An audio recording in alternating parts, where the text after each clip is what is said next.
ನಾರಾಯಣಗೌಡರ ಎಲ್ಲಾ ಸಾಧನೆಗಳ ಹಿಂದೆ ಬೆನ್ನೆಲುಬಾಗಿ ನಿಂತವರು ಅವರ ಬಾಳ ಸಂಗಾತಿ ವಿಶಾಲಾಕ್ಷಿಯವರು. ಗೌಡರ ಜೊತೆ ಸಂಘಟನೆಯಲ್ಲಿ ಅವರು ಎಂದಿಗೂ ಭಾಗಿ. ಕಷ್ಟ ನೋವುಗಳನ್ನು ನೀಗಿಕೊಂಡು ಜನನಾಯಕನ ಹೆಗಲಿಗೆ ಹೆಗಲು ಕೊಟ್ಟು ನಿಂತವರು.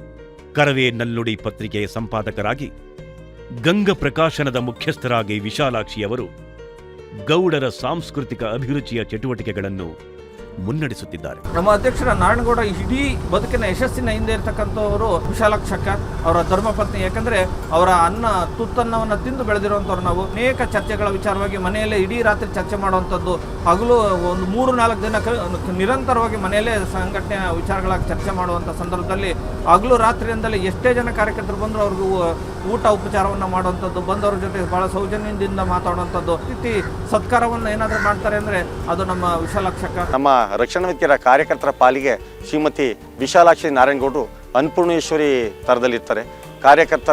ಕಾರ್ಯಕರ್ತರನ್ನ ಸದಾಕಾಲ ಅವರು ಬಂಧುಗಳ ಥರ, ತಮ್ಮಂದಿರ ಥರ, ತಮ್ಮ ಮನೆಯ ಸ್ನೇಹಿತರ ಥರ ಶ್ರೀಮತಿ ನಾರಾಯಣಗೌಡರು ನಮ್ಮನ್ನೆಲ್ಲ ಕಾಣ್ತಾರೆ. ವಿಶಾಲಾಕ್ಷಿ ನಾರಾಯಣಗೌಡರು ಅಷ್ಟೇ, ಬಂದ ಕಾರ್ಯಕರ್ತರೆಲ್ಲ ಭಾರಿ ಚೆನ್ನಾಗಿ ಹತ್ತಿರ 100 ಜನ ಬರಲಿ 50 ಜನ ಬರಲಿ ಒಂದೇ ಚೂರು ಬೇಸರ ಆಗದಂಗೆ ಎಲ್ಲ ಅಡುಗೆ ಮಾಡಿ ಬಡಿಸಿ ಎಷ್ಟೇ ಕಷ್ಟ ಆದರೂ ಪರವಾಗಿಲ್ಲ ಮಕ್ಕಳು ಥರ ನೋಡ್ಕೋತಾರೆ ಅವರು. ಮನೆಗೆ ಬಂದವರಿಗೆ ಕಾಫಿ ತಿಂಡಿ ಕೊಡೋದು ಮಾಮೂಲಿ ಅಲ್ವಾ. ಅಷ್ಟು ಸುಸ್ತಾಗಿರೋ ನಂಗೆ ಇಷ್ಟ, ಅವ್ರಿಗೆಲ್ಲ ಊಟ ಕೊಡಬೇಕು, ಟೈಮಿಗೆ ಕರೆಕ್ಟ್ ಕಾಫಿ ತಿಂಡಿ. ಯಾರ ಮನೆಗೆ ಬರ್ತಾರೆ ಏನಾದರೂ ಕೊಟ್ಟು ಕಳಿಸ್ತಿದೆ ಅಂದರೆ ಬೇಜಾರು. ನಾವು ಸೇವೆ ಮಾಡ್ತೀವಿ ಅಂತ ಭಾಗ್ಯ ನನಗೆ ಕೊಟ್ಟಿದ್ದಾನಲ್ಲ ದೇವರು, ಅದು ಖುಷಿ. ಗೌಡರು ಹೆಜ್ಜೆಗಿಟ್ಟಲ್ಲೆಲ್ಲ ಮಿಂಚಿನ ಸಂಚಾರವಾಗುವುದು. ಬೀದರ್ನಿಂದ ಹಿಡಿದು ಚಾಮರಾಜನಗರದವರೆಗೆ ನಾಡಿನ ಎಲ್ಲಾ ಜಿಲ್ಲೆಗಳಲ್ಲಿ ಅವರ ಲಕ್ಷ ಲಕ್ಷ ಕಾರ್ಯಕರ್ತರಿದ್ದಾರೆ. ಅದಕ್ಕೂ ಹೆಚ್ಚಿನ ಸಂಖ್ಯೆಯ ಅಭಿಮಾನಿಗಳಿದ್ದಾರೆ. ಕನ್ನಡಿಗರ ಆತ್ಮಾಭಿಮಾನಕ್ಕೆ ಧಕ್ಕೆ ಆದ ಮರುಕ್ಷಣವೇ ಸುದ್ದಿ ಹೋಗುವುದು ಮೊದಲು ನಾರಾಯಣಗೌಡರಿಗೆ. ಹೋರಾಟದ ಭೂಮಿಕೆಗೆ ಇಳಿಯಲು ಸಮಯದ ಹಂಗೇ ಇಲ್ಲ. ಚಳುವಳಿಗೆ ಬೆಂಕಿಯಾಗಿ ಗೌಡರು ಮುನ್ನುಗ್ಗುತ್ತಾರೆ. ಅವರೊಡನೆ ಅವರ ಅಸಂಖ್ಯ ಕಾರ್ಯಕರ್ತರು.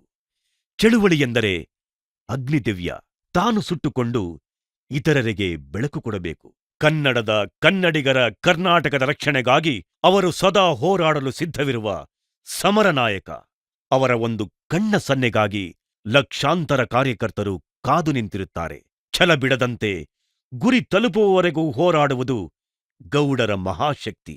ಈ ದೀಕ್ಷೆಯೊಂದಿಗೆ ಗೌಡರು ಮುನ್ನಡೆಯುತ್ತಿದ್ದಾರೆ.